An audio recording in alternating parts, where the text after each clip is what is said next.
guys! So, sabihin ko sa inyo paano ako nag-review for the dentistry licensure exam. So, nag-enroll ako sa dalawang review center sa UP College of Dentistry, sa school ko mismo, and sa DMF. Here, sa DMF. So, dalawang classes yung ina-attendan ko mostly. Pero depende rin yun sa inyo kung gusto nyo dalawa or isa lang. I think isa is enough. So, ang dami sa akin nagtatanong, ano daw yung routine ko for my studying? Actually, looking back at it, I don't think I have a routine. Ang gulo ng routine ko eh. Ang pinaka-routine ko, basta by 9 to 10 p.m. matutulog na ako. That's it. And nagigising ako like around 5 to 6 a.m. Then whatever I'll do sa day na yun, yun na yun. Sabi ko nga sa roommate ko last time, sabi ko, hala, parang bisyo ko na ang pag-aaral. Kasi there was the time na sobrang gusto ko mag-aaral, sobrang interested ako sa topic, especially nung sa med subjects. As in, from 6 a.m., pagkagising ko pa lang, nag-phone na ako, not to social media, but to study. Sa pagka-phone ko, camera, nag-aaral na ako, nag-search na ako ng kung ano man nasa isip ko. And then hanggang 10 p.m. nag-aaral ako. Sabi ko noon, hindi to pwede. Hindi pwedeng nag-aaral lang ako. Kailangan ko mag-workout. So, I added workout and other things and pickleball and stuff. Basta nakaka-workout ako, nakaka-attend ako ng class, nakaka-attend ako ng practice, and nakakabasa ako sa review ko. Yes. Pero ito na lang, meron akong target schedule. Dapat tapos ko na next week yung microbio, ganun. So, ganun siya. Pero hindi ako nagpupuyat. Ito yung never ko ginawa, never ako nagpuyat. Never ako nagpuyat, hindi ako nagkakape when I'm studying, just water. That's it. Kasi ang pagkakape ko, ano lang siya, for leisure lang siya, not for my productivity. Na-anxious kasi ako sa kape. Pero masarap din yung kape. So, I do coffee kapag wala akong gagawin. Pero pag may gagawin ako, bawal ako magkape. And bawal ako magkape after 2 p.m. kung magkakape ako ng araw na yun. Pero ano ba yung naging pinaka-helpful sa akin? Ito, it's this device. I bought this plug pin. It's a transcriber, recorder. Pagka-record niya, meron siyang app.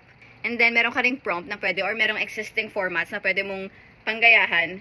And it will transcribe it for you. Wow. Sa UP kasi, yung mga lecturers namin doon, especially si Dr. Karigma.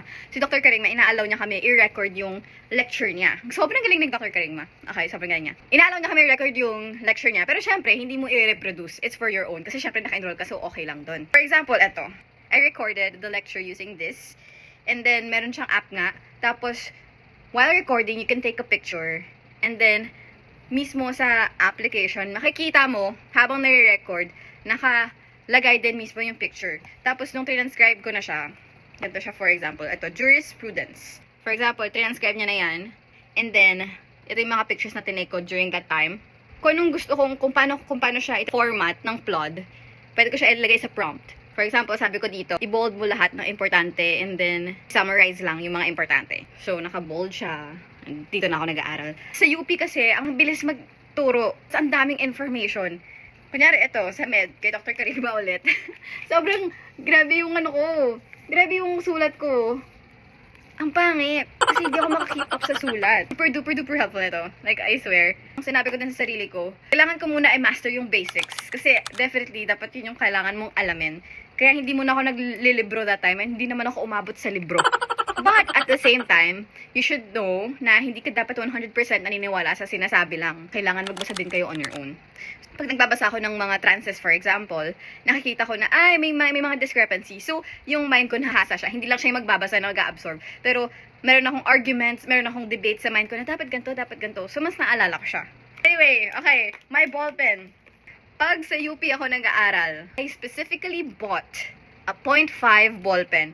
Pupunta pa ako ng National Bookstore to buy ballpens that are 0.5 kasi kailangan ko mabilis magsulat.